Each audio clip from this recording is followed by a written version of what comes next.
Өкініш.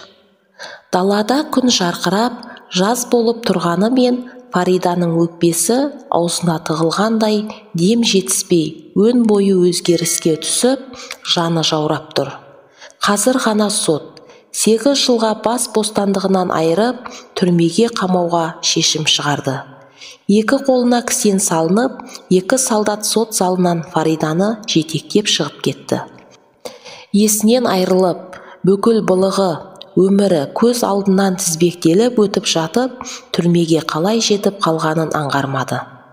Солдаттар ішкі есікті ашып, қолындағы кісенді шешіп, ішке қарай Фариданы итеріп, жұлқып кіргізіп жіберді де, өздері есіктің сыртынан жауып кетті. Үнемі елдің ақшасымен, қалтасы қампайып, тек элиталы жерлерде ғана жүретін Фаридаға мына жер 4 қабырғамен, 2 қабатты 4 төсектен басқа ештеме жоқ, қабір сияқты көрінді.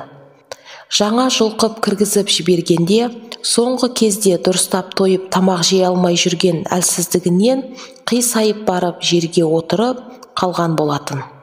Сол отырған жерінде жерге терміліп тұрған қолына қарап, өзінің балалық шағын еске алды. 6 бала өздері есейгенше осындай едені жоқ, сементте өскені, әкесі елдің малын бағып, әркімнен таяқ жейтіні, анасының ішімдікке жақын болып, жұпыны жүретіндері, кейін өз бетімен білім алып, әкемді ұрған адамдарды соттаймын деген мақсатта заңгерлікті оқып бітіріп, қызметті заңгердің көмекшісінен бастап, бас прокурорға дейін көтеріліп, адвокат шенін алып, соңғы 6 жылдан бері осы жолда жүргендігінің бәрі есіне түсіп, өзінің қаншама бейкүнә жандарды жылатып, нанын жеп, қаншасын жазықсыздан жазықсыз соттатып жібергеніне ашынып, өз-өзінен жиркеніп, езіле жылады. Өзекті өртеген өкінішінен жерді тырмалап отырып, қолындағы жасанды тырнақтары алынып, орындары қанап кеткенін де байқамай қалды. Қасына жиналып қалған бөлмедегі әйелдердің бірі: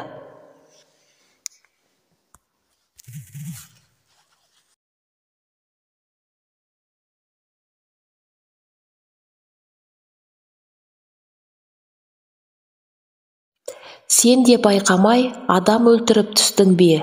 деді өзінің адам өлтіріп түскендігін білдірген орта бойлы, толықтау келген 50-55 шамасындағы қара әйел. Бұл камерада тек адам өлтіргендер ғана жатады екен деп түсінген Фарида, жалбырап, жарты бетіне түсіп тұрған шашын үпіріп, көзін ашып алды да, қара әйелдің бетіне тік қарап тұрып: «Я, адам өлтірдім. Бір емес, бірнеше адам өлтірдім. Жалғыз баламды байлықтың ішінде өсіремін деп, өзімнен әділдік сұрап келген жандардың өзіне әділдікті саттым. Ақшасы жоқтар жаза арқалап түрмеге тоғытылып, өз бақыттарынан айырылып жатты. Міне енді сол баламның қызығын көретін кезде өзім түрмеден бірақ шықтым. Неге тыңдамадым адамдарды? Ендігі өмірім не болмақ? Құдайдан сұрап алған жалғыз ұлым ше? Жоқ, мен бұл жерден шығуым керек» деп, орнынан тұрып, есікті барып, қанша есікті төбелегенімен ешкім есікті ашпады. Қара әйел сол жайында қимылдамай, түрін тыржита Фаридаға қарап, басында ойлануың керек еді. «Я, бәріміз басында ойлануымыз керек еді. Қолымен істегенімізді мойнымызбен көтеріп, осында жазамызды өтеп шығамыз енді. Қанша тырысқаныңмен ештеңе орнына келмейді. Бұл жерден тірі шығамыз ба, шықпаймыз ба, ешкім де білмейді. Мен өзім абайсызда адам өлтіріп қойып қамалып жатсам да, 2 жылдан бері азапты көріп жатырмын» деп еді қасында тұрған жіңішке сары әйел. «Ал маған 3 жыл болды. Мен өзімді кінәсізбін демеймін. Мектепте 20 жыл жап-жақсы мұғалім болып жүріп, соңғы 2 жылында директорлыққа отырамын деп құрыдым. Әрбір жұмысқа кіргендер үшін миллиондап ақша алып отырып, оңбай қалдым.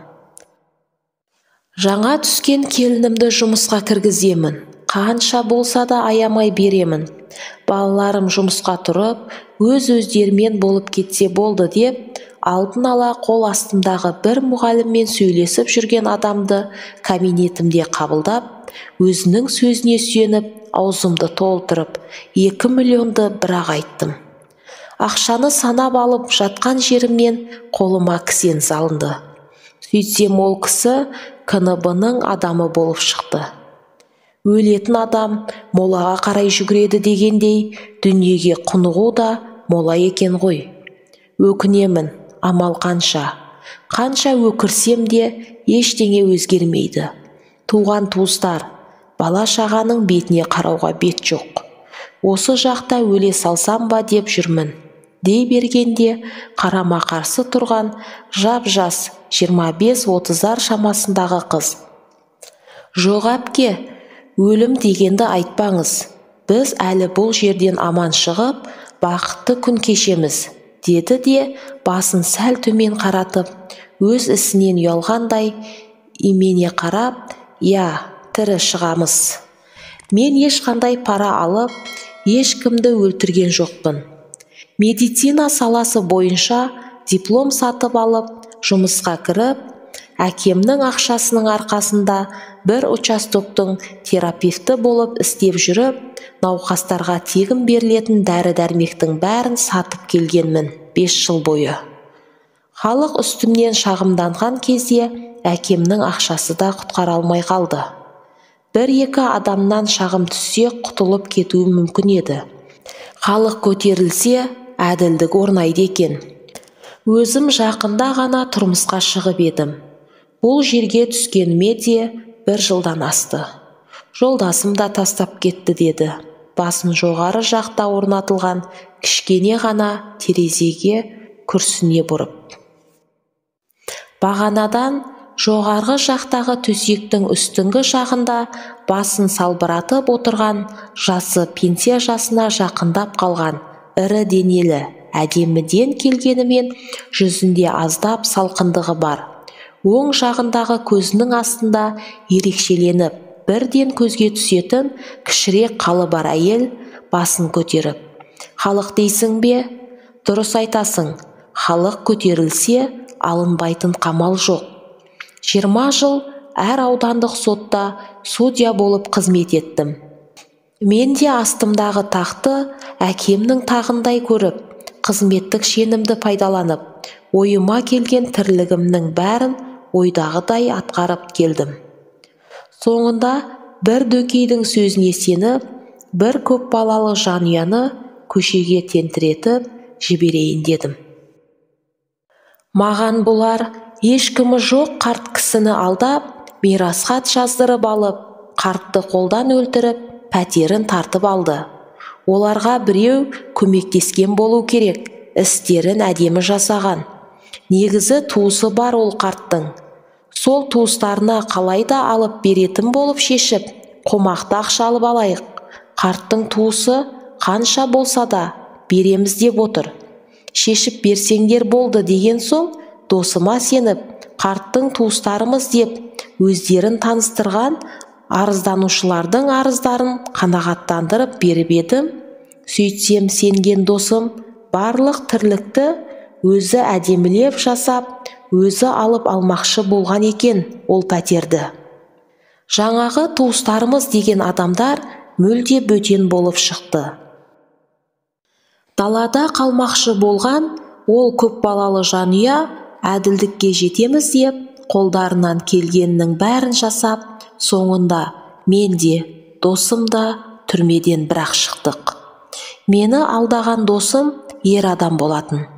Өзінің айыбы ашылатынын білген соң, отбасымен шетелге қашып кетпекші болып, өз көлігімен аэропортқа бара жатқан жерінде аварияға түсіп, бүкіл отбасы дүние салып, өзі сау тамығы қалмай, бір аяғы, бір қолы сынып, басы жарылып, бауыры езіліп, емханаға жатқан жерінен балдаққа сүйеніп жүргеніне қарамай түрмеге әкеліп тықты. Алдындары да қанша әділетсіздік жасап жүргеніммен бұл жолы балалардың көз жастары ұрған шығар мені. Түбінде ақиқат жеңетіні рас екен. Соңғы кезде өзімнің балаларым да тастап, Алла басыма ескерту сынақтарын беріп жатқанында байқамаппын ғой деп, еріксіз еңіреп жіберген кезде есік алдында бәрін тыңдап тұрған күзетші әйелдің жанына келіп: елдегі барлық былықтың бәрін сендер, әйелдер бүлдіріп жүр екенсіңдер ғой. Пара алып жатқанда, пара беріп жатқанда, отбасын бұзып, балаларын көшеге тастап жатқанда сендер екенсіңдер. Әйел бір қолымен бесікті тербетсе, екінші қолымен әлемді тербетеді деп бекер айтпаған екен. Ақша үшін елді жылатып отырсыңдар. Құныққан, ардан безгендер. Ана жақта ер азаматтарымыз отыр. Бірі алданып қалған, бірі абайсызда адам қағып кеткен. Бірі күнін көре алмай, амалсыз тауғырлаған. Елдегі көп еркектеріміз сендердің кесірлерінен қор болып жүр. Жалпы еркек қауымы аңғал болып келеміз ғой. Осы әйел деген өз орнын біліп жүрсе, елімізде мұндай жоқшылық, жетіспеушілік деген болмас еді. Жоқтан бар жасап, барға қанағат етіп, байларыңның тапқанын үлестіріп отырудың орнына осы жүрістерің дұрыс па енді? Адал жұмыс жасай алмасаңдар, үйлеріңде отырмайсыңдар ма? Мен сияқты полиция қызметкерлерінің барлығы сендер сияқты жауыздардың кесірінен жүректеріміз тасқа айналған.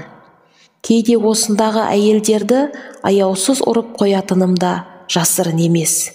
Менің де анам, әпкелерім бар. Әйел адамның бұлай жүргендерін қаламаймын. Айналайындар-ау, маған бірің апа, бірің әпке, бірің қарындассыңдар. Осыдан жазаларыңды өтеп, аман шықсаңдар, балаларыңа, айналаңа дұрыс бағыт беріп, өз орындарыңды біліп, үйлеріңде отырыңдаршы. Осы күнге дейін мән бермей, күнкөріс үшін ғана жүруші едім осы жерде. Бүгін сендердің өкініштеріңнен кейін мен де ойымды өзгерттім. Жұмыстан кетемін деп шештім. Қазақтың аналарын мұндай жағдайда көру маған да оңай емес екен, деп теріс бұрылып шығып кетті. Фарида тұрған жерінде жерге тізелей отырып, екі қолын жоғары көтеріп: Аллам, өзімді жазаласаң жазала. Қандай сынақ берсең де бәріне көнемін. Тек жалғыз ұлымды жылата көрмеші. Сенің барыңды бұрыннан білсем ғой, бұлай ақша үшін байымды да, халықты да жылатпай, абыроймен өмір сүруге тырысар едім. Кезінде күйеуіме ақша таппайсың. Мен сені бағып жатырмын. Әке-шешең болашағыңды ойлап, оқытып, үйленгенше жағдайыңды жасамады ма? Баламды бағамын ба, сені бағамын ба?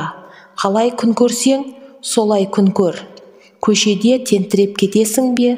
Өз обалың өзіңе деп, үйден қуып жіберген едім. Енді ойлап отырмын. Сол кезде ата-енеме де тіл тигізген екенмін ғой. Ата-ана қарғысы, Алланың қарғысы деген сөздің төркінін енді түсіндім.